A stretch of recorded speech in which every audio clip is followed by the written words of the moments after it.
주간 잘 보내신 줄 믿습니다. 오늘 설교 제목이 깨달음 몸부림이라는 주제를 가지고 하나님의 말씀을 전하도록 하겠습니다. 오늘 내용은 좀 잘 들어주셨으면 좋겠다는 생각들을 좀 가지고요. 그리고 이제 오늘 이 자리에서 제가 말씀을 전하지만 제가 뭔가 자격이 있어서 말씀을 전하는 건 아니에요. 그러나 하나님이 저를 이 자리에 세우신 이유가 제 얘기를 하자고 전하는 게 아니라 하나님의 말씀을 전하기 위함이기 때문에 오늘 이 말씀을 들을 때에도 하나님의 음성으로 받아들일 수 있는 그러한 영적으로 깨어있는 하나님의 사람 되시기를 간절히 소원합니다. 총신대학교 채플실에 강단 앞 현수막에 글을 본 적이 있는데 서울 사당동에 총신대학교가 있거든요. 근데 그 채플실의 강단의 현수막이 보면 이 정도 되겠죠. 보면 뭐라고 적혔나 보면 부흥을 위하여 기도하라. 하나님의 통치를 받는 총신대학교. 부흥을 위해서 기도하라. 하나님의 통치를 받는 총신대학교 이렇게 적어놨어요. 우리 총신대학교는 우리 교단 신학교입니다. 근데 총신대학교와 총신신학대학원은 새벽기도 외에도 매일마다 예배를 드립니다. 신학생들이 매일마다 점심 식사 전에 예배를 드리게 되는데 설교자가 외부 강사이든 외부에서 목사님이 오시든 아니면 정말 이렇게 총신대학교 교수님이시든 매 순간마다 말씀을 전하고 예배를 드리게 되는데 이게 총신대학교의 우리 교단의 영적인 힘입니다. 정말 신학을 하는 사람들이 먼저 예배자로 서기 위해서 매일의 삶 속에 어쩌면 총신대학교 나오고 총신대학교 나오면 7년 동안 매일의 삶과 예배를 드리면서 하나님의 말씀 앞에 서야 되는데 신학교가 하나님의 통치를 받는 총신대학교, 하나님의 통치를 받는 총신대학교를 했을 때 그건 뭡니까? 신학교가 하나님의 통치하심을 받고 미래의 하나님의 지도자들이 말씀의 사역자들이 하나님의 통치하심을 받게 될 때 비로소 한국교회가 하나님의 통치하심을 받게 된다는 거예요.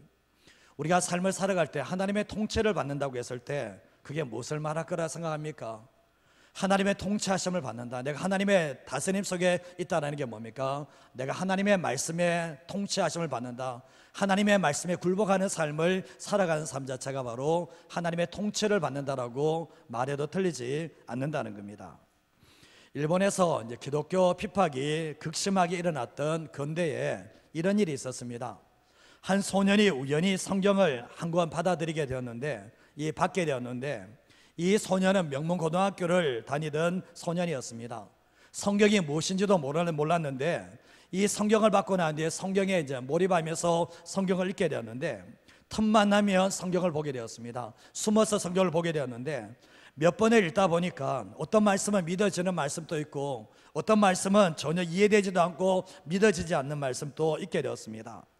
그러던 어느 날 예수님께서 십자가에 죽으셨던 이 복음서, 이 사복음서를 읽으면서 정말 주 예수님을 구원자로 영접하는 받아들이는 놀라운 일들이 일어나게 되었습니다. 그래서 이 소년은 자신이 깨달은 이 놀라운 복음의 기쁜 소식을 전하다가 발각이 되어서 감옥에 들어가게 되었습니다. 근데 거기에서도 감옥에 들어가서도 하나님의 말씀을 사모하니까 어렵게 쪽성경을 구하게 되었고 또 자신이 하나님의 말씀을 보면서 외웠던 그 말씀을 묵상하면서 이 감옥에서 생활을 하게 되었습니다. 이제 출소 후에 마음 편히 성경을 읽을 수 있는 시대가 찾아왔을 때 이 청년은 신학을 전공하며 더더욱 하나님의 말씀에 연구를 하며 집중을 하게 되었습니다. 근데 이 결혼을 해서 아내가 불의의 사고로 세상을 떠났습니다. 그리고 사랑하는 딸이 세상에서 방황을 할 때도 손에서 성경을 놓치지 않았습니다. 이런 청년을 통해서 만 명에 가까운 사람들이 주 예수님을 영접하고 돌아온 일들이 일어나게 되었습니다. 그래서 일본에서 기독교 신학의 기조를 세우게 됐는데 이 사람이 일본의 무디로 불려지는 이 폴 가나모리 목사님이십니다. 근데 이 목사님께서 그런 얘기를 했습니다. 저는 드디어 이 성경의 첫 장부터 끝장이 모두 진리임을 믿습니다. 이런 고백을 하게 되었습니다. 이게 바로 하나님의 말씀의 능력이라는 거예요. 한 사람이 하나님의 말씀을 접하면서 예수님을 영접하게 되고 예수님을 영접하고 난 뒤에 하나님의 말씀에 집중함으로 말미암아 자기 혼자만 산 게 아니라 정말 만 명의 영혼들을 살려내는 그러한 놀라운 역사가 있게 되면서 하나님의 말씀이 정확무한 하나님의 말씀이라고 인정하는 역사가 있게 되었던 거예요. 자, 우리가 보면 빌립보서 1장 27절에서 28절 말씀에 보면 오직 너희는 그리스도의 복음에 합당하게 생활하라 얘기하면서 내가 너희에게 가보나 떠나 있으나 너희가 한 마음으로 서서 한 뜻으로 복음의 신앙을 위하여 협력하는 것과 무슨 일에든지 대적하는 자를 땜을 때문에 두려워하지 아니하는 이 일을 듣고자 함이라. 이것이 그들에게는 멸망의 증거요 너에게는 구원의 증거니 이는 하나님께로부터 난 것이라 라고 말씀합니다. 사도 바울이 빌립보 성도들에게 그리스도의 복음에 합당하게 생활하라고 말씀을 하고 있는데, 그리스도의 복음에 합당하게 생활한다는 것이 뭘 얘기하는 겁니까? 정말 우리의 삶을 살아갈 때 생존에 얽매인 삶을 살아가는 게 아니라, 세상의 가치관들을 살아가는 게 아니라 그리스도의 복음에 합당한 삶을 살아라고 했을 때 이 삶은 나는 죽고 예수로 살아가는 삶인 거예요. 내가 예수님의 십자가에 죽었을 때 나는 죽고 세상의 삶을 살아갈 때 예수님으로 말미암아 살아간다는 것을 이야기하는데, 예수로 살아간다는 것은 예수의 정신, 예수의 가치관을 담은 하나님 말씀의 중심의 삶이라고 해도 틀리지 않습니다. 신앙은 충격적인 깨달음이 있어야 돼요. 예배 드릴 때 하나님의 말씀을 사모하면 충격적인 깨달음이 올 수밖에 없거든요. 근데 우리가 신앙생활할 때 충격적인 깨달음이 있는 사람들은 변화의 삶을 살게 되지만, 충격적인 깨달음이 없는 사람들은 20년, 30년, 40년 지나도 그 신앙의 모습은 달라지지 않는다는 겁니다. 우리가 신앙생활에 충격적인 깨달음을 가졌을 때는 그 깨달음이 깨달음으로 끝나는 게 아니라 삶으로 이어져야 되는데, 충격적인 깨달음을 살아내려고 하는 거룩한 몸부림이 있을 때 결국 뭡니까? 그 사람이 온전한 신앙으로 그리스도의 복음에 합당한 삶을 살아낼 수가 있게 된다는 거예요. 우리가 잘 아시다시피 충격적인 깨달음이 없고 하나님의 말씀을 살아내려고 하는 몸부림이 없다면 그 사람은 머리만 커져가는 그리스도인이 될 수밖에 없습니다. 제가 지난주에도 말씀드렸지만 행함은 없고 지식만 남아있는, 행함은 없고 지식만 남아있는 철학적인 성도가 돼서는 안 된다는 거예요.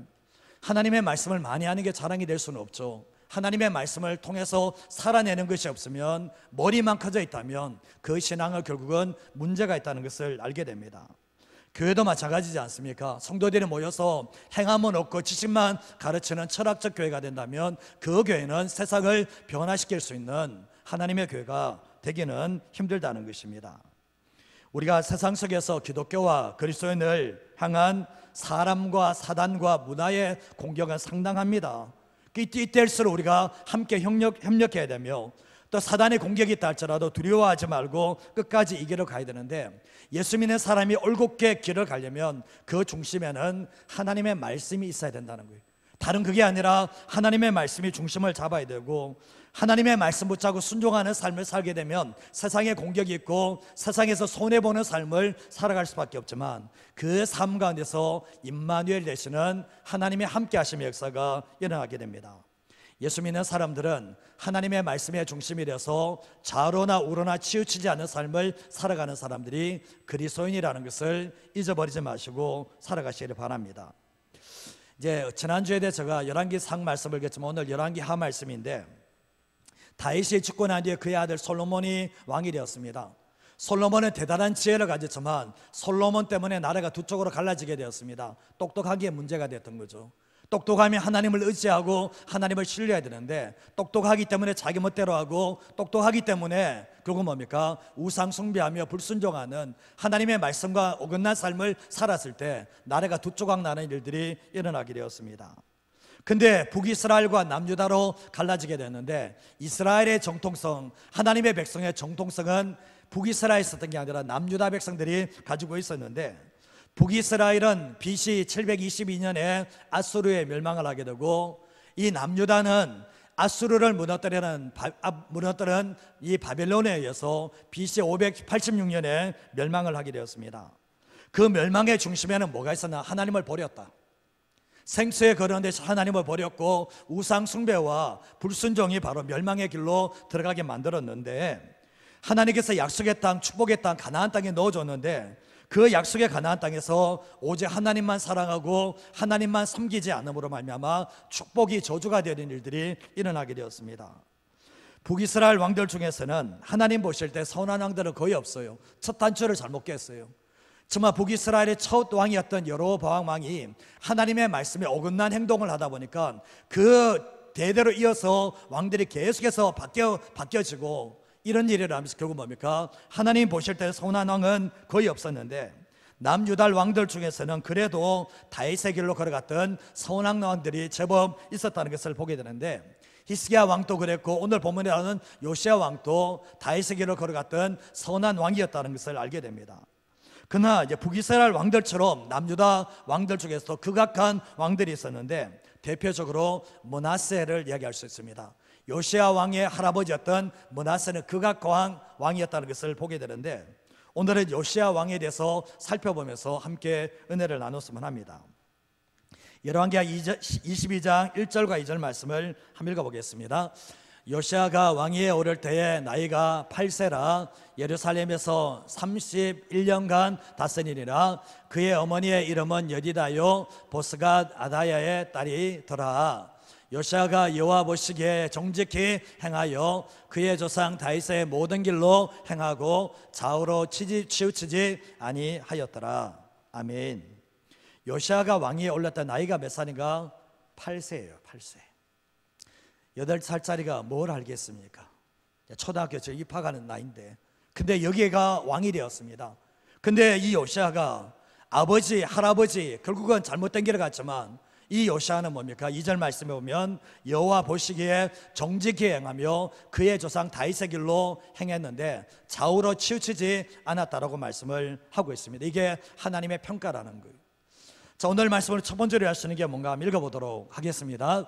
말씀을 통해 충격적인 깨달음과 즉각적인 회개의 반응이 필요합니다. 말씀을 통해서 충격적인 깨달음이 와야 되고, 충격적인 깨달음이 있었다면 즉각적인 회개의 반응이 필요하다는 것을 오늘 이 말씀을 통해서 보게 됩니다. 잘못된 것을 모르고 하는 것과 잘못된 것을 알고서도 하는 것은 다릅니다. 잘못된 것을 모르고 그것을 계속하는 것하고 잘못된 것이 뻔히 알면서도 그것을 계속하는 것은 차원이 다른 문제라는 것을 알게 되는데, 하나님은 한 자신의 백성들에게 말씀을 통해서 깨닫게 하십니다. 뭐가 잘못됐다, 내 인생 이게 잘못됐다라고 가르쳐 주거든요. 근데 하나님의 말씀을 듣고 깨달으면 하나님은 그 삶에 징계가 찾아오지 않아요. 근데 하나님의 백성이 하나님의 말씀을 통해서 깨닫지 못하면 주님은 삶으로 가르쳐요. 삶의 고난을 통해서 가르치게 되거든요. 여기저기 피걱거리고 여기저기 무너져 내리는 게 뭐냐 보면 하나님의 말씀을 통해서 깨닫지 못하면 반드시 뭐라고요? 삶으로 주님은 교훈을 하신다는 거예요. 근데 보면 하나님의 말씀이 들리지 않고 고난을 통해서도 깨닫지 못하면 하나님의 방법은 내버려 버려요. 하나님은 그냥 네 멋대로 살아라는 거예요. 내버려 버린다는 거예요. 그러면 어떻게 되나 보면 하나님의 말씀 들리지 않고 고난 속에도 깨닫지 못하면 계속해서 다람쥐 쳇바퀴 돌듯이 그 삶이 반복될 수밖에 없는데, 이런 사람들은 신앙생활 하는 게 아니고 습관적인 종교생활을 하고 있다는 것을 기억하셔야 됩니다. 여러분 삶을 살아갈 때 여러분이 하나님의 사람이라면 내 삶을, 내 자신을 변화시킨 충격적인 하나님의 말씀이 있으십니까? 그 말씀이 없으시면 지금 신앙생활이 아니라 종교생활 하고 있다고 해도 틀리지 않습니다. 정신이 확 깰 정도로 내 인생의 정말 기준이 되는 말씀이 여러분의 삶 가운데 있어야 되는데, 저에게는 이 말씀이 제 인생을 바꾼 말씀입니다. 요한복음 15장 5절 말씀에 보면 나는 포도나무요 너희는 가지라. 그가 내 안에 내가 그 안에 가면 사람이 열매를 많이 맺나니 나를 떠나서는 너희가 아무것도 할 수 없다라고 말씀하셨고, 이게 제 인생에 정말 획기적인 전환을 가져오는 이 말씀이었습니다. 제가 예수님을 안 믿는 사람 아니었어요. 예수님을 만났거든요. 근데 내가 주님을 따라서, 주님은 하시는 말씀, 너희가 나를 떠나서는 아무것도 할 수 없다라고 말씀하셨고, 너희가 내게 연합되어졌으면 열매를 맺지만 연합되지 않으면 열매를 맺지 못하는데도 불구하고 내가 무수히많은 말씀을 읽었음에도 불구하고 이 말씀이 충격적으로 다가오지 않았습니다. 주님, 내 인생에 왜 이렇게 열매가 없는 겁니까? 주님, 내 인생에 왜 이렇게 아무것도 손에 쥐는 게 없는 겁니까? 그렇게 고민되었을 때 주님이 이 말씀을 깨닫게 하시면서 너가 나와 벗어나 있었다는 거예요. 너가 나와 연합된 게 아니었다는 거예요. 그러면서 주님이 하시는 말씀이 나를 떠나서는 너희가 아무것도 할 수 없다. 나를 떠나서는 너가 아무 열매도 맺을 수 없고 나를 떠나서는 아무것도 누리지 못한다. 주님이 제게 이 말씀을 하셨기 때문에 지금도 제가 이 말씀을 볼 때마다 그렇다. 내가 주님을 떠나서는 아무것도 열매를 맺을 수 없다는 것을 날마다 기억하면서 살고 있습니다. 여러분에게 주신 말씀은 뭡니까? 여러분의 인생의 모토와 같이, 여러분의 가정의 가문과 같이 주시는 말씀이 뭔지를 분명히 기억하시면서 살아가셔야 됩니다. 열왕기하 22장 10절에서 13절 말씀을 보시면 서기관 사반이 왕에게 말합니다. 제사장 hil기야가 내게 책을 줍디다. 율법책이에요. 그리고 사반이 왕 앞에서 그 율법책을 읽어주게 됐을 때 왕이 율법책의 말씀을 듣고 옷을 찢게 됩니다. 옷을 찢게 되고 12절 말씀에 들어가 보면 왕이 제사장 hil기야와 사반의 아들 아히감과 미가의 아들 악볼과 서기관 사반과 왕의 시종 아사에게 명령을 합니다. 뭐라고 하나 보면 너희는 가서 나와 백성과 온 유다를 위하여 이 발견한 책의 말씀에 대하여 여호와께 물어보라는 거예요. 우리 조상들이 이 책의 말씀을 듣지 아니하며 이 책에 우리를 위하여 기록된 모든 것을 행하지 아니함으로 말미암아 여호와께서 우리에게 내리신 뭐가 크다고요? 진노가 크다는 것을 깨닫게 됩니다. 요시아가 왕이 된 지 18년이 지났습니다. 8세 왕이 됐으니까 26살 때 대제사장 hil기야에게 성전에 부서진 부분을 수리하라고 돈을 주고 명령을 했습니다. 근데 이 hil기야가 정말 여호와의 성전을 수리하다가 여호와의 율법책을 발견하게 되고 그 율법책을 서기관 사반에게 건너주게 되었을 때 자기가 먼저 읽고 난 뒤에 왕에게 읽어주게 되었던 거예요. 그 정말 율법책 읽고 난 뒤에 왕이 그 말씀을 듣는 순간에 무릎을 꿇게 되면 자기 옷을 찢는 심경의 놀라운 변화가 일어나게 되었습니다. 뭡니까? 율법책을 들으면서 충격적인 깨달음이 일어나게 되었는데 왜 우리나라가 이렇게 어려움을 당하고 왜 우리가 이렇게 멸망할 수밖에 없었는가, 저주를 받을 수밖에 없는가 생각할 때 하나님께서 우리에게 기록해 준 이 말씀을 행하지 않음으로 말미암아 여호와께서 우리에게 내리신 진노가 크다는 것을 발견하는 일들이 있게 되었습니다. 왕이 이 자리에서 말씀을 보면서 충격적인 깨달음을 받게 되고 마치 머리에 망치로 때리는 것처럼 우리가 이렇게 어려움 당하는 이유가 하나님의 말씀과 벗어났다는 것을 깨닫는 놀라운 역사가 일어나게 되었던 거죠.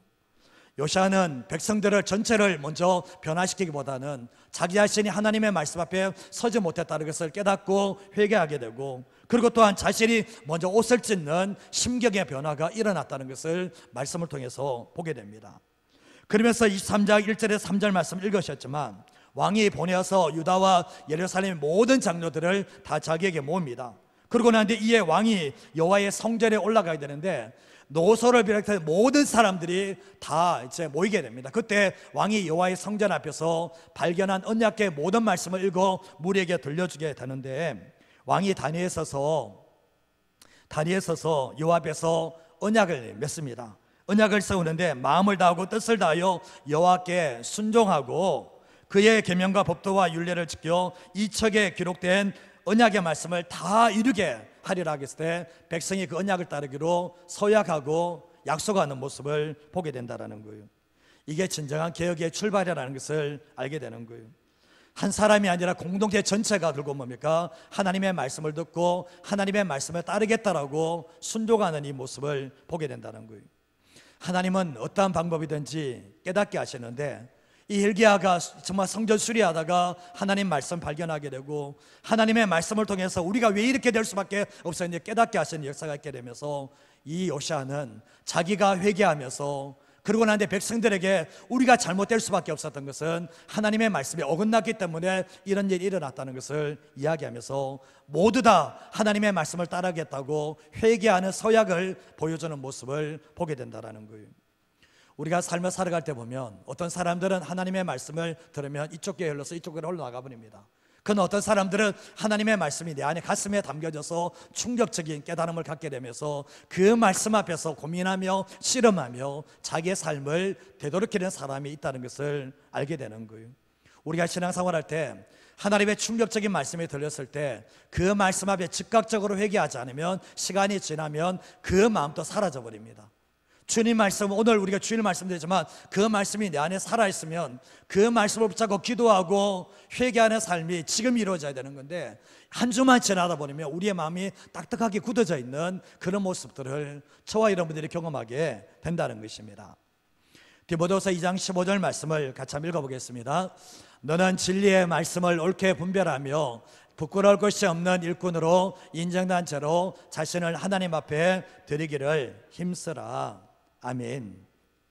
사도 바울이 디모데에게 하는 말 자체가 너는 진리의 말씀을 옳게 분별하라는 거예요. 옳게 분별해서 부끄러울 것이 없는 일꾼으로 하나님 앞에 인정된 자로 너 자신을 하나님께로 드리기를 힘쓰라라고 말씀을 하고 있는 거예요.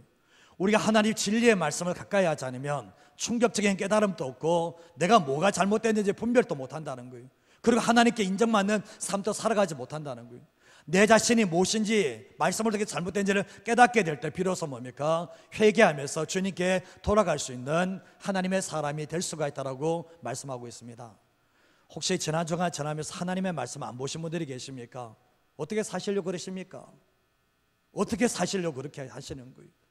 예수 믿는 사람이 하나님의 말씀을 안 본다, 생명의 말씀을 안 본다, 그러면 깨달음이 안 오는 거예요. 깨달음이 안 오면 뭐가 잘못된지를 모르기 때문에 회개하고 주님께 돌아가는 삶이 안 된다는 것을 알게 되는 거예요. 제가 그렇게 말씀드리고 싶습니다. 삶이 성경을 보지 못할 정도로 바쁘십니까? 그 일 그만두세요. 하나님의 말씀을 보지 못할 정도로 삶이 바쁘십니까? 그럼 일을 그만두세요. 그러시면 돼요. 하나님은, 하나님의 백성들은 여호와 입에서 나오는 말씀으로 산다고 했어요. 그러면 예수 믿는 사람들은 하나님의 말씀을 통해서 충격을 받는 것만큼 우리의 삶이 회개할 때 하나님께서 우리의 삶을 인도하시는 하나님의 역사가 있다는 것을 잊어버리지 마시고 살아가는 저와 여러분 되시기를 주님의 이름으로 축복합니다. 두 번째로 하시는 게 뭔가 같이 한번 읽어보겠습니다. 진정한 개혁은 말씀을 따라 좌로나 우로나 치우치지 않는 것입니다. 개혁을 해나간다는 것이 말처럼 쉽지 않습니다. 지금 현 대통령이 왜 지금 투표 때 왜 이런 결과가 나온지 아시잖아요. 개혁을 못하니까, 지금 뭐가 잘못된지 모르니까 개혁도 지금 못하고 있잖아요. 근데 보면 개혁하려면 이런저런 걸림돌이 있고 이런저런 장애 요소가 있거든요. 그러다 보니까 대부분의 사람들은 이런저런 변화를 안 하려고 하니까 개혁을 안 합니다. 그러다 보니까 뭐죠? 이 새로운 변화보다는 현실에 안주하는 쪽으로 선택을 하게 된다는 거예요. 우리가 잘 아시다시피 우리가 예수 믿는 사람이 하나님의 말씀이 들어왔는데 그 말씀을 가슴에 품고 변화 안 시켜 나가면 좀 지나다 보면 어떻게 되는지 아십니까? 여전히 새로운 변화보다는 현실에 안주하는 쪽으로 선택을 하게 되는데, 그러다 보면 어떻게 해야 됩니까? 회개하기보다는 후회는 하지만 이전의 삶을 반복하는 삶을 살아갈 수밖에 없다라는 거죠. 그 삶이 평생 가는 거예요. 그 삶이 평생 간다는 거예요. 우리가 삶을 살아갈 때 개혁은 단호하게 과감하게 개혁을 해야 되는데, 우리가 이 사람 눈치 보고 저 사람 눈치 보고 하다 보면 개혁을 절대로 해나갈 수는 없다라는 거죠. 하나님의 백성의 공동체의 개혁의 중심에는 하나님의 말씀이 있거든요. 하나님의 말씀에 비추어서 아니면 아닌 거예요. 하나님의 말씀이 아니면 아닌 거예요. 하나님의 말씀이 맞으면 맞는 거잖아요. 근데 하나님의 말씀이 아닌 것을 뻔히 알면서도 대충 적당하게 넘어갈 수는 없는 거잖아요. 우리가 잘 아시다시피 이렇게 저렇게 다른 사람 다 봐주다 보면 결국 교회가 뭐냐 보면 사람만 위하는 하나님이 없는 교회가 될 수가 있다는 것을 기억하셔야 된다는 거예요. 저는 보면 사람에게 눈밖에 나는 것보다 하나님께 눈밖에 하는 게 더 두려운 거예요, 사실은. 그래서 보면 사람 위하다가 하나님을 위하는 게 아니라 사람을 위하는 공동체가 되다가 결국은 하나님의 눈밖에 나게 되고 세상보다 더 못한 교회가 될 수도 있다는 것을 기억하셔야 된다는 거예요. 사랑도 하나님의 말씀의 틀 안에서 하셔야 되는 거예요. 하나님의 말씀을 벗어나면 그것은 사랑이 아닙니다. 그거는 조심하셔야 되는 거예요. 우리가 잘 아시다시피 인간적인 정이 얼마나 무서운지 아십니까? 저도 인간적인 정을 안 가지려고 하지만 사람이 안 되잖아요. 사실은 정과 욕심을 십자가에 못 박아야 되는데 그게 안 되잖아요. 저도 조심하려고 하는데 쉽지 않습니다. 근데 하나님의 공동체를 세워가려면 하나님의 말씀을 통해서 정확한 하나님의 뜻이 뭔지 알아야 되고, 그리고 하나님의 뜻이 뭔지 알았다면 추진력이 필요한 거예요. 하나님의 말씀이 아닌 것은 잘라내고 하나님의 말씀이 아닌 것은 끊어내고, 이런 작업이 없는 가운데서 주님을 섬길 수는 없는 거예요. 사실 보면 주님이 원하시지 않는 것을 끌어안고 버릴 것은 버리지 않고 끊을 것은 끊지 않고 삶을 사는데 주님을 섬기게 되는가? 그렇지 않습니다. 주님이 기뻐하지 않는 것을 끌어안고 있으면서 주님만을 섬긴다고 말할 수 있는가? 그럴 수 없는 거예요. 계속해서 무너지는 삶을 살아갈 수밖에 없는 거예요. 무너짐의 요소는 자기 안에 있어요. 자기가 가지고 있는 거예요. 결국 뭡니까? 버려야 될 것을 버리지 않고 끊을 것을 끊지 않다 보면 계속해서 뭡니까? 자기 안에 갈등이 있게 되고 주님과 계속해서 어긋난 삶을 살아갈 수밖에 없다라는 거죠. 느헤미야가 개혁을 시작하네, 성벽을 재건하고 이게 개혁을 시작해 나가는데 유대인들이 보니까 이방 여자들과 결혼을 한 거예요. 그러다 보니까 이방인들과 결혼하면서 애를 낳고 살고 있는데 이것 때문에 뭐죠? 우상이 들어오게 되면서 전혀 개혁이 안 일어나고 있는 거예요. 그래서 느헤미야가 뭐라고 하는지 아십니까? 이방 여인들을 다 내쫓아버리라는 거예요. 지금 결혼해서 지금 애 낳고 지금 살고 있는데 이방 여인들 다 내쫓아버리라는 거예요. 사실은 울고불고 난리가 났을 거 아닙니까? 근데 결국 뭡니까? 이 이방 여자를 가만히 두면 우상숭배에 빠지게 되고 공동체는 거룩성을 잊어버리니까 다 잘라버리고 다 보내버리는 그런 모습을 보게 됩니다. 이유가 뭡니까? 하나님의 말씀에 통해서 개혁을 하려면 이 눈치 보고 저 눈치 보면 개혁 못 해나간다는 거예요. 그래서 보면 이방 여자 다 내쫓아버렸을 때 결국 뭡니까? 우상이 안 들어오게 되고 하나님을 섬기게 되는 놀라운 역사가 일어나게 됐던 것입니다. 품는 것만이 사랑이 아니라는 거예요. 품는 것만이 사랑이 아니라 내쫓아야 될 때는 잘라야 될 때는 자르는 것이 바로 공동체를 살리는 비결이라는 것을 말씀하고 있다는 거예요. 열왕기하 23장 4절에서 8절 말씀을 보면 이게 요시야 왕 때에 얼마나 심각했는지 한번 보시면 왕이 대제사장 hil기야와 모든 부세장들과 문을 지킨 자들에게 명령하는데 바알과 아세라와 하늘의 1월 성신을 위해 만든 모든 그릇들을 다 뭡니까? 불사르고 다 깨버리라고 말씀합니다. 5절 말씀에 넘어가면 옛적에 유다인들이 세워서 유다 모든 성읍과 예루살렘 지역의 산당에서 우상을 섬기게 되거든요. 그리고 그 우상을 섬겼던 제사장들을 다 피해버리라는 거예요. 그리고 바알과 해와 달과 별대와 하늘의 모든 별들에게 심지어 하늘의 별까지도 지금 섬기고 있는 이런 상황 가운데 있는 이런 자들을 다 피하여 버리라고 말씀을 하고 있죠. 그리고 또 여호와의 성전에서 아세라 상을 내다가 바깥 기드론 박스를 가져가지고 거기서 물살라버리고 빻아서 묘지에 뿌려버리라고 얘기를 하고 있습니다. 그리고 7절 말씀에도 넘어가 보면 여호와의 성전 가운데 뭐가 있습니까? 몸을 파는 남자가 있어요. 여호와 어디에 있다고요? 여호와의 성전에. 심각하게 여호와의 성전에 이게 들어온 거예요. 그리고 여인이 아세라를 위해서 휘장을 짜는 초소였다라고 얘기하면서 8절 말씀에 보면 유다 각 성에서 모든 제사장들을 불러오고 제사장에게 분양한 산당을 다 없애버리고 결국 뭡니까? 하나님만 섬기는 나라를 만들기 위해서 개혁을 해나가는 모습을 보게 됩니다. 얼마나 우상이 숭배했는지 성전 안에 남자가 몸을 파는 바알 신전에서 여자들이 몸을 팔았던 것처럼 여호와의 성전에서 남자가 몸을 파는 일들까지 일어났는데 총체적인 무너짐과 우상 숭배가 가득했다는 것을 보게 되는데 그 할아버지 므낫세가 그 아버지 아몬이 이러한 짓을 행했다는 것을 아는데 이거 보고 어떻게 되는 겁니까? 이거 보고 어떻게 되는 거죠? 대충 그냥 한쪽은 정리하고 놔두고 이겁니까? 깨끗하게 정리하지 않으면 안 된다는 것을 알기 때문에 이것을 정리했을 때 백성들이 얼마나 원망했을까? 얼마나 정말 불평했을까? 이런 생각들도 안 해보게 됩니까? 근데 보면 23장 19절에서 20절 말씀에 보면 전에 여러 왕이 사마리아 각 성읍을 지어서 여호와를 경록케 한 산당을 요시아가 다 제거하되 베들에서 행한 모든 일대로 행하고 또 거기 있는 산당의 제사장들을 다 제단에서 죽여버리고 사람의 해골을 제단에서 불사르고 예루살렘으로 돌아왔다라고 말씀을 하고 있거든요. 오늘날 우상은 다 내 안에 있어요. 다 내 안에 가지고 있거든요. 자식이 우상되어 있고 돈이 우상이 되어 있고 별의별 게 다 우상이 우리 안에 다 들어와 있거든요. 하나님 못 섬겨요. 그런 사람들 내 안에 이 우상을 몰아내지 않는 한 그 사람 하나님 안 섬겨요. 하나님 못 섬겨요 사실은. 그렇지 않습니까? 근데 오늘 말씀에 보면 사람까지도 뭐죠? 다 우상 다 제거버리고 사람까지도 죽일 사람은 다 죽여버려요. 이 죽였을 때 자기 아버지가 산당의 제사장장 죽을 때 자기 아버지가 옆에 죽어요. 자기 아버지가 죽는데 요시아는 뭡니까? 살려주지 말고 다 죽여버리라고 얘기해. 다 죽여. 저 사람 남아있으면 또다시 우리가 우상을 섬기게 된다 얘기하면서 하나님만 사랑하고 섬기는 데 방해되는 모든 것들은 다 일절 좌우나 우러나 치우치 않고 죽여버리는 이런 모습을 보게 되는 거예요. 어쩌면 하나님 보실 때는 속 시원한 거예요. 너 잘한다.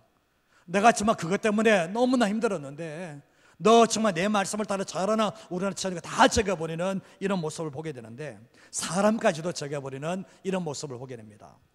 품을 것이 있는가 하면 품지 말아야 될 것이 있는데, 순종은 뭡니까? 하나님과 그분의 말씀만 생각하는 거예요. 순종은 하나님과 그분의 말씀만 생각하고 그리고 단호하고 결단하며 개혁을 해야지, 그게 아니면 할 수 없다는 것을 알게 되는 거예요. 우리가 삶을 살 때 그렇죠. 우리 안에 우상은 내가 키우는 거거든요. 하나의 우상이 내 안에, 돈의 우상이 있으면 좀 전에 자식의 우상이 들어오거든요. 자식의 우상이 있으면 내 삶의 모든 것이 다 우상으로 만들어져요. 그게 다 섬기고 있다는 거예요. 끊어버리지 않고 버리지 않고 하나님을 섬긴다고요? 저도 안 되고 여러분 안 됩니다. 그것도 안 된다는 거예요. 근데 34장, 역대하 34장 33절 말씀을 보시면 같이 한번 읽어볼까요? 이와 같이 요시아가 이스라엘 자손에게 속한 모든 땅에서 가증한 것들을 다 제거해 버리고 이스라엘의 모든 사람으로 그들의 하나님 여호와를 섬기게 하였으므로 요시아가 사는 날에 백성이 그들의 조상들의 하나님 여호와께 복종하고 떠나지 아니하였더라. 아멘. 요시아가 제거할 것 제거하지 않고 죽일 사람 안 죽이면 어떻게 됩니까? 이스라엘 백성들이 하나님만 섬기겠습니까? 그럴 수는 없는 거잖아요. 그래서 결국 뭡니까? 이 요시아가 입을 이렇게 깨물고 난 뒤 정말 혀를 깨물고 다 개혁을 해 나가는데, 아닌 것은 다 정리해 나가는 모습을 보게 되는데, 이유가 뭐냐 보면 우상을 품고서 하나님을 섬길 수는 없다라는 거예요. 메시지 성경에서는 22장 2절 말씀에 이렇게 되어 있는데 한번 읽어보겠습니다. 그는 하나님이 원하시는 모습으로 살았다. 그의 조상 다윗이 밝히 보여준 길을 똑바로 따라갔고 왼쪽으로나 오른쪽으로나 한 걸음도 벗어나지 않았다. 하나님이 원하시는 모습으로, 사람이 백성들이 원하는 모습이 아니고 조상 다윗이 보여준 모습, 보형질을 똑바로 바로 그것만 바라본다는 거예요. 좌우로나 우로나 바라보지 그것만 바라보고 한 걸음도 벗어나지 않았다라고 말씀을 하고 있습니다. 개혁은 이렇게 하는 거예요.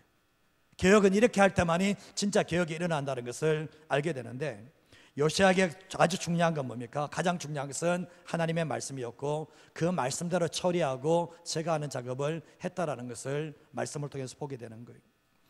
열왕기하 23장 21절에서 23절 말씀에도 보면 요시아가 명령을 하는데 뭐죠? 여호와의 언약책에 기록된 대로 너희 하나님 여호와를 위하여 유월절을 지켜라고 얘기합니다. 그러면서 22절 말씀에도 사사가 이스라엘을 다스린 날부터 정말 유월절을 이렇게 지킨 일이 없었는데, 23절 말씀에 요시아가 왕 18제에 예루살렘에서 요 앞에서 이 유월절을 지켰다고 말씀을 합니다. 요시아가 18년째 되는 날에 하나님 여호와를 위해서 유월절을 지켜야 되는데, 유월절은 이스라엘 백성들이 하나님의 구원을 받았던 겁니다. 하나님의 역사하심을 기억하고 하나님의 하나님 되심을 다시 기억하는 것이 유월절인데, 결국 뭡니까? 하나님의 말씀을 따라서 제거할 것을 제거하고 또 하나님의 말씀 가운데 어기고 있는 것이 있다면 그 말씀대로 지켜내는 이런 모습을 보게 되면서 우리는 구원받은 하나님의 백성이라는 것을 철저하게 기억하게 만드는 일들이 일어났다는 것을 보게 되는 겁니다. 사랑하는 성도 여러분, 말씀이 맞으면 맞는 것이고 말씀이 틀리면 틀린 거예요. 더 이상 토달지 마시고요. 말씀이 아니면 아닌 거고 말씀이 맞으면 맞는 거예요. 뭐 다른 말 하는 겁니까? 뭐 자꾸 다른 얘기를 하는 거예요. 말씀이 맞으면 맞는 거고 말씀이 틀리면 틀린 거예요. 우리가 하나님보다 더 똑똑합니까? 하나님보다 더 똑똑한 거예요. 사실은 오늘 요시아가 저 사람 눈치 보니까 저 사람 살려주고, 정말 저 사람이 내 가족이니까 저 사람 생겼으니까 안 죽이고 놔두면 결국 공동체 어떻게 됩니까? 분명히 요시아 왕이 산당의 제사장 죽일 때 자기 가족 쪽에서도 친척 쪽에서도 분명히 걸리는 사람이 있었을 거예요. 그러나 뭡니까? 좌우로나 우로나 치우치지 않고 개혁해 나감으로 말미암아 이스라엘 백성들이 요시아가 살아있는 동안에는 하나님만 섬기는 일들이 일어났다는 것을 알게 되는 거예요. 죄와 우상 숭배가 공동체를 무너뜨린다는 거 아십니까? 자꾸 타협하고 봐주고 결국은 그게 공동체를 무너뜨린다는 것을 알게 되는데, 교회 공동체의 핵심은 말씀이 기준이에요. 말씀이 기준. 이거 외에는 없는 거예요. 왜 과거에 믿음의 선배들 7회 교회 안에서 성례도 중요하지만 7회도 있었거든요. 치리는 뭡니까? 하나님의 말씀 안에서 공동체를 거룩하게 만드는데 방해된 사람은 치리를 하기도 합니다. 그래서 교회가 뭐죠? 하나님의 말씀의 공동체를 세우려고 하는 거거든요. 우리가 잘 아시다시피 말씀이 교회의 기준이 돼야 되고 말씀이 성도들의 기준이 되지 않으면 안 된다는 거죠. 핑계 대지 마세요. 어쩔 수 없었다고요? 그거 주님 앞에 얘기할 얘기는 아니에요. 저한테는 하면 들어도 되겠고, 그러나 주님 앞에서는 뭡니까? 주님이 하시는 말씀은 오늘 요시야를 친장으로도 말씀을 따라서 좌로나 우로나 치우치지 않았다. 이게 결국 뭡니까? 요시야가 하나님께 인정받을 수 있는 중요한 요소였다는 것을 알게 되는 거예요. 사랑하는 여러분, 하나님의 말씀과 어긋나서 우상을 섬기는 게 있습니까? 그거 끊지 않으면, 그거 버리지 않으면 계속 갑니다. 그것 계속 가지고 있으면 하나님께서 계속 하나님의 눈밖에 난다고 기억하십니까? 그거 안 버리면, 그거 끊어내지 않으면 우리가 하나님의 사람으로 서 나갈 수 없다는 것을 기억하셔야 돼요. 제가 오늘날 우상은 돈보다 더 심한 게 자식들이 우상이 된 경우가 많습니다. 이 돈도 제일 극한이지만 이 자식이 우상된 사람들이 정말 많아요. 자식에게 아무 말도 못해. 정말 또 보면 온갖 우상들을 다 섬기고 있는 이런 모습을 보게 되거든요. 우리가 잊지 마셔야 할 게 뭐냐 보면, 저도 이 시간 제가 알겠지만 오늘 참 심각한 얘기를 한다 그랬잖아요. 주님의 몸된 교회는 거룩성을 잃어버리면 교회는 교회답지 못해요. 그래서 오늘 교훈 뭡니까? 이 요시야가 이런 결단을 해나가는데, 우리가 신앙생활 할 때도 보면 저도 잘 안 돼요. 그러나 하나님의 말씀이 맞다면 좌로나 우로나 치우치지 말고 결단하고 자르고, 주님의 몸된 교회도 보면 품는 것도 맞습니다. 품어줘야 되지만 하나님의 말씀을 어긋나가면서 하나님의 말씀의 공동체의 거룩성을 다 끊어져 나가면서 품고 할 수는 없는 거예요. 그래서 잊지 마셔야 될 것은, 우리의 삶의 개혁은 결국은 하나님의 말씀을 따라 좌로나 우로나 치우치지 않고 가는 것이 진짜 개혁이라는 것을 잊어버리지 마시고 살아가시기를 주님의 이름으로 축복합니다. 저도 잘 안 된다고 말씀했습니다. 그래도 저도 결단하는 게 뭐냐 보면, 결단하지 않을 수 없는 게 뭐냐 보면, 하나님 앞에 하나님의 눈 밖에 나서 좋을 일은 아무것도 없는 거죠. 여러분의 삶 가운데서 버릴 거 버리셔야 돼요. 안 버리면 주님은 강제적으로 빼앗을 겁니다. 제가 보니까요, 돈이 우상된 사람들은 그 우상 안 버리자 그럼 주님은 강제적으로 빼앗아 버립니다. 자식이 우상된 사람이 있죠. 자식이 우상된 사람들은 이 자식 때문에 결국은 부모가 더 어려워질 수 있습니다. 조심하셔야 됩니다. 그래서 우리는 신앙생활 할 때 하나님 앞에서 우리가 살아갈 수 있는 저와 여러분 되시기를 주님의 이름으로 축복합니다. 한 가지만 더 말씀드리겠습니다. 같이 읽어보겠습니다. 하나님은 완전함이 아니라 온전하게 서려고 했던 몸부림을 귀하게 보십니다. 여러분, 완벽해서 구원받으셨습니까? 완벽하지 않습니다. 여러분, 주님 앞에 설 때까지 100% 말씀 지켜낼 수 있겠습니까? 여러분의 생각이 100% 하나님 앞에 정결하시겠습니까? 마음이 주님 앞에 100% 순전하시겠습니까? 저는 장담 못합니다. 그럴 수 없다라고 보는 게 저한테, 그러나 우리가 그럴 수 없다 할지라도 뭐죠? 주님 앞에 살아보려고 하는 몸부림 우리 안에 있어야 되지 않냐는 거예요. 넘어져도 또다시 잃어보려고 하는 몸부림 우리 안에 필요하다는 것을 알게 되는데, 완벽해서 천국 가는 사람은 없습니다. 은혜로 다 천국 가는데, 주님은 우리에게 완벽을 원하는 게 아니에요. 우리에게 완전을 원하는 게 아니라, 너희들이 완전하지 못하고 완벽하지 못한다 할지라도 그렇게 살아보려고 하는 몸부림은 내 안에 있어야 되는 거 아니냐. 주님이 그걸 원하시거든요. 저는 그렇습니다. 제가 얼마나 많이 무너진지 모릅니다. 그러나 주님께서 여전히 저를 이 자리에 세워주는 이유가 뭔지 아십니까? 한 가지라 생각해요. 몸부림. 안 됐던 자리에서 정말 저도 한 주 동안 있으면 실망하고 좌절하고 막 이럴 때가 정말 많아요. 사실은 홍 권장님 늘 오셔서 힘들죠 얘기하는데 힘들 때가 많습니다. 사실은. 근데 그때마다 제가 생각하는 게 뭔지 아십니까? 다시 일어서야지. 다시 일어서야지. 그렇게 생각하거든요. 하나님은 결과보다는 과정을 보세요. 넘어진 것보다는 일어선 걸 보시거든요. 주님은. 그래서 우리가 완전하고 완벽한 거 안 된 줄 압니다. 그러나 주님 그런 가운데서도 하나님을 위해서 살아보려고 하는 몸부림을 주님은 귀하게 보신다는 것을 기억하셔야 된다는 거예요. 저도 그랬습니다. 저는 성도님에게 완전한 거, 완벽한 거 원하지 않습니다. 저도 못하는데 누구 보고 하라는 거예요. 그러나 여러분들 속에도 뭐죠? 그렇게 살아보려고 하는 몸부림은 반드시 하나님 앞에 비춰져야 되는데, 요시야가 31년 동안 나라를 다스렸습니다. 하나님의 말씀대로 세워보려고 몸부림쳤습니다. 요시야가 죽고 난 이후에 유다 백성들은 또다시 옛날 과거로 또다시 우상을 다 데려오고 다 섬기는 일들이 일어났게 되거든요. 그러나 그것이 과연 헛됩니까? 요시아가 30년 1 동안 통치했던 것이 헛된 겁니까? 절대로 헛되지 않습니다. 주님은 절대로 헛되지 않다라고 말씀을 하시거든요.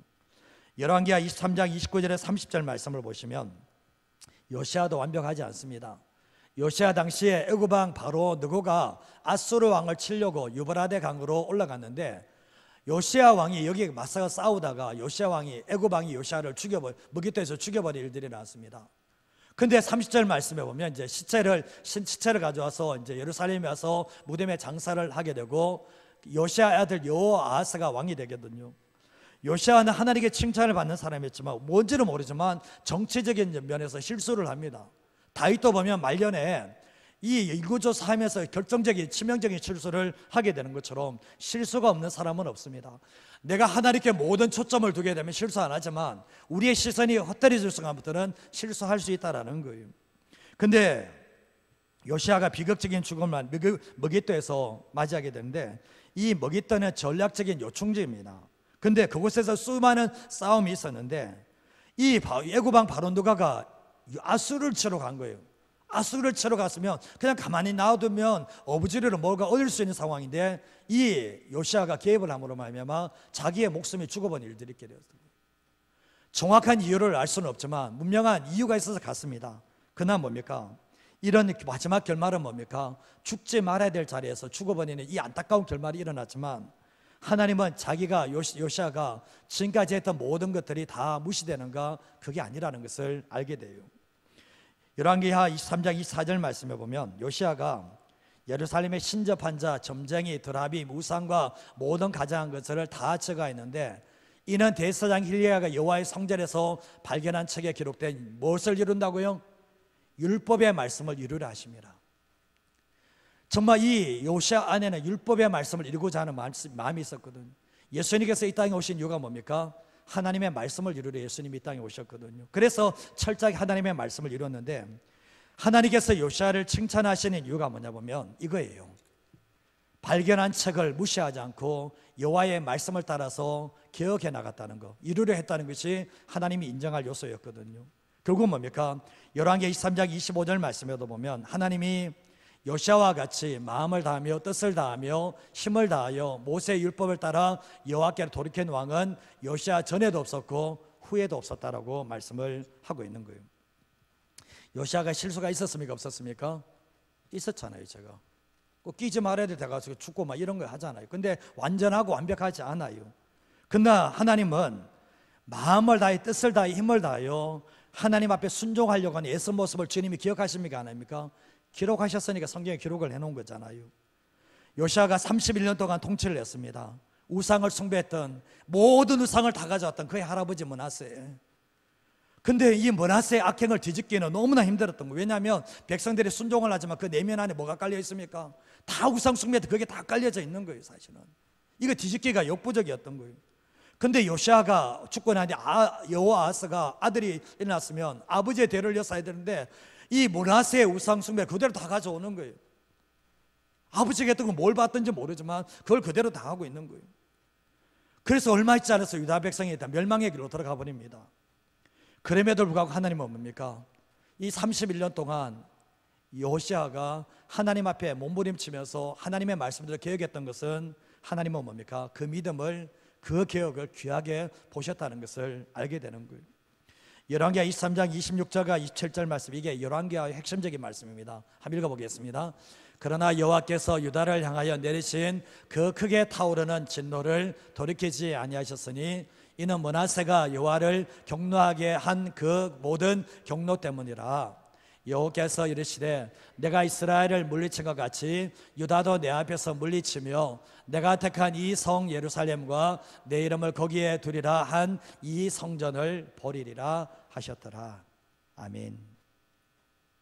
요시아가 생사를 건 개혁을 했습니다.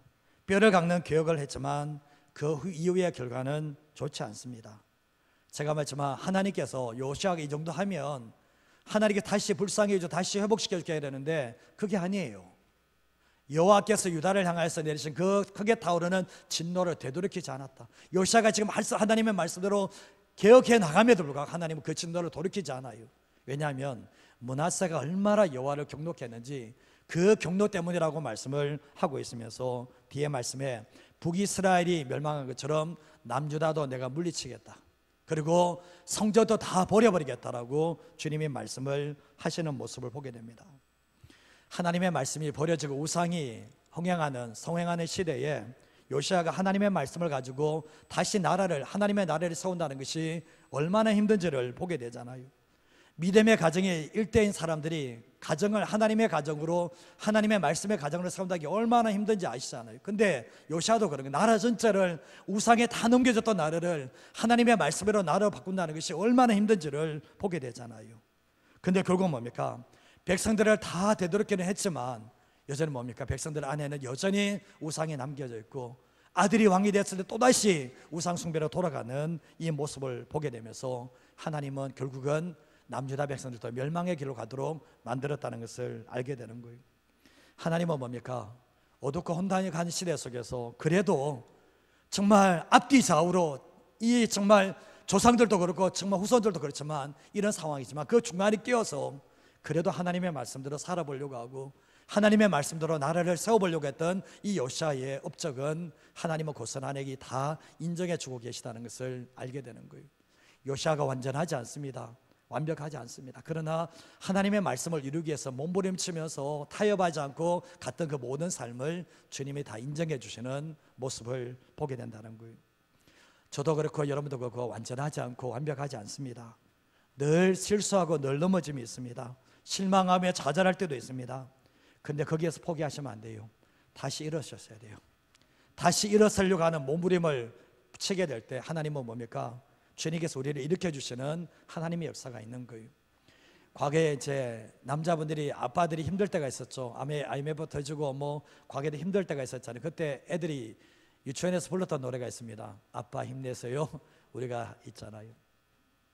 제가 개척을 할 때 이제 일산의 집에 있었거든요. 일산의 집에 그 교회는 분당에 있었고 이게 극과 극에 있었습니다. 근데 이제 교회 하니까 정말 힘들었는데 한날 이제 저 딸 지민이가 이제 유치원에서 발표한다고 오라 그러는 거예요. 근데 거기 갔는데 이제 이 노래를 부르는 거예요. 아빠 힘내세요. 우리가 이제 눈물 얼마나 울었는지 모릅니다. 참, 아빠 힘내세요. 우리가 있잖아요. 힘도 못 주면서. 근데 그런 생각을 했던 적이 있거든요. 우리가 주님의 길 걸어가는 게 쉽지 않잖아요. 사실은 세상 속에서 하나님의 말씀 붙잡고 산다는 게 쉽지 않아요. 녹록하지 않아요. 근데 잊지 마세요. 하나님 계시잖아요. 우리 뒤에서 도와주시는 하나님이 계시잖아요. 내가 너 도와줄게, 내가 너 밀어줄게, 한번 살아봐. 주님 그렇게 하시는 주님이 계시잖아요. 사랑하는 성도 여러분, 하나님은 살아계세요. 죽은 하나님이 아니에요. 그분은 이 땅을 통치하시는 광대하신 하나님이에요. 살아계신 하나님, 광대하신 그 하나님께서 우리를 도우시기 때문에 안 된다고 하기보다는 한번 살아보겠습니다. 주님 힘주세요라고 고백하면서 살아가는 우리 모든 성도님의 삶이 되시기를 주님의 이름으로 축복드립니다.